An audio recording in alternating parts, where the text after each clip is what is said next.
अकेलापन और एकांत में फर्क को समझना मनुष्य के जीवन की सबसे निर्णायक समझों में से एक है, क्योंकि अधिकतर लोग इन दोनों को एक ही मान लेते हैं और इसी गलतफहमी के कारण वे या तो भीड़ में खो जाते हैं या स्वयं से भागते रहते हैं। जबकि ओशो कहते हैं कि अकेलापन एक बीमारी है और एकांत एक औषधि। अकेलापन मन की अवस्था है और एकांत चेतना की। अकेलापन दुख देता है और एकांत आनंद से भर देता है। लेकिन चूंकि बाहर से देखने पर दोनों एक जैसे लगते हैं, व्यक्ति अकेला है इसलिए अंतर पकड़ में नहीं आता।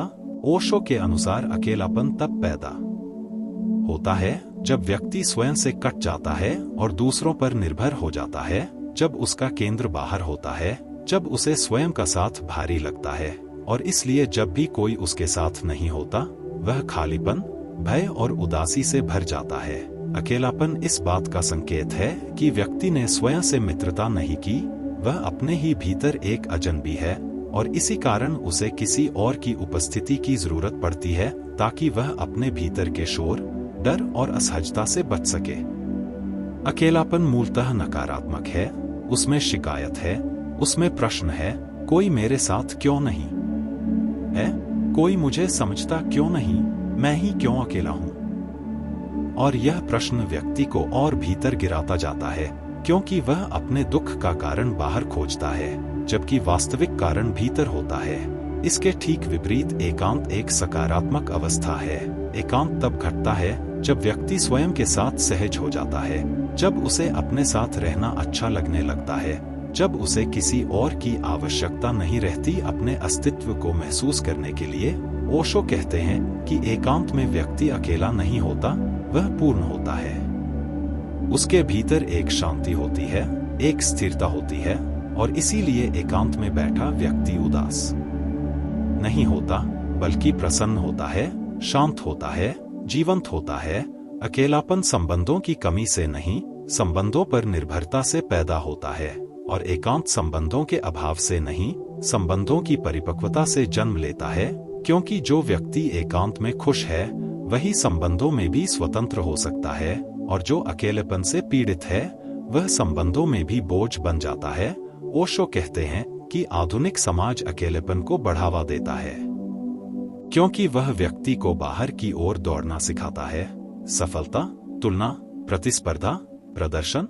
और जब व्यक्ति थक जाता है और लौटता है तो उसे भीतर कुछ भी नहीं मिलता, केवल खालीपन, और यही खालीपन अकेलापन कहलाता है। इसलिए व्यक्ति फिर बाहर भागता है, दोस्त, पार्टी, सोशल मीडिया, शोर, ताकि वह उस खालीपन को न महसूस करे। लेकिन यह भागना समस्या का समाधान नहीं, केवल टालना है। एकांत का अर्थ है उस खालीपन से भागना नहीं, बल्कि उसे देखना, उसमें बैठना, उसे महसूस करना। और ओशो कहते हैं कि यदि व्यक्ति साहस करे और कुछ समय उस खालीपन के साथ रह ले, बिना किसी मनोरंजन के, बिना किसी सहारे के, तो वह खालीपन धीरे धीरे रूपांतरित होने लगता है और वही खालीपन एकांत बन जाता है, क्योंकि उस खालीपन के नीचे व्यक्ति को पहली बार स्वयं की उपस्थिति का अनुभव होता है और यह अनुभव अत्यंत मधुर होता है।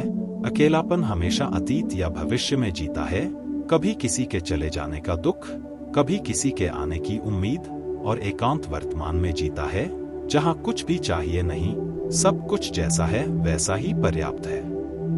ओशो यह भी कहते हैं कि धर्मों ने अक्सर अकेलेपन और एकांत के अंतर को समझे बिना लोगों को एकांत की ओर धकेला, जिसके कारण कई लोग भीतर से टूट गए, क्योंकि एकांत थोपा नहीं जा सकता, वह समझ से आता है। और जब तक व्यक्ति स्वयं से मित्रता नहीं करता, तब तक उसे एकांत में भेज देना उसे अकेलेपन के गहरे अंधेरे में धकेलना है। इसलिए ध्यान का पहला काम है स्वयं से परिचय, स्वयं के विचारों, भावनाओं, डर, इच्छाओं को बिना निर्णय के देखना। और जैसे जैसे यह देखने की क्षमता बढ़ती है, वैसे वैसे व्यक्ति स्वयं से कम डरने लगता है और यही डर के घटने की प्रक्रिया एकांत की शुरुआत है। अकेलेपन में व्यक्ति कहता है मुझे कोई चाहिए, और एकांत में व्यक्ति कहता है मैं हूं। अकेलेपन में व्यक्ति मांगता है, एकांत में व्यक्ति देता है। अकेलेपन में व्यक्ति चिपकता है, एकांत में व्यक्ति बहता है। और यही कारण है कि ओशो कहते हैं कि जो व्यक्ति एकांत में स्थापित है वही प्रेम को जान सकता है, क्योंकि प्रेम का अर्थ है बिना जरूरत के साथ होना, और जो अकेलेपन से भरा है वह प्रेम नहीं कर सकता, वह केवल जरूरत पूरी करता है। एकांत व्यक्ति को भीतर से समृद्ध बनाता है, और जब वह किसी से मिलता है तो वह अपनी समृद्धि साझा करता है।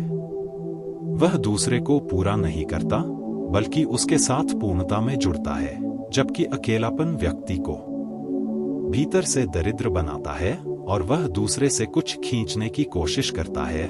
ध्यान, समय, प्रेम, सुरक्षा और यही खींचतान संबंधों को विषाक्त बना देती है। ओशो कहते हैं कि एकांत का अर्थ समाज से भागना नहीं है, बल्कि समाज में रहते हुए भी भीतर अकेले रह सकना है। यानी भीतर का केंद्र इतना मजबूत हो जाए कि भीड़ भी उसे हिला न सके, और यही वास्तविक संन्यास है, न वस्त्र बदलना, न स्थान, बल्कि चेतना का केंद्र बदलना।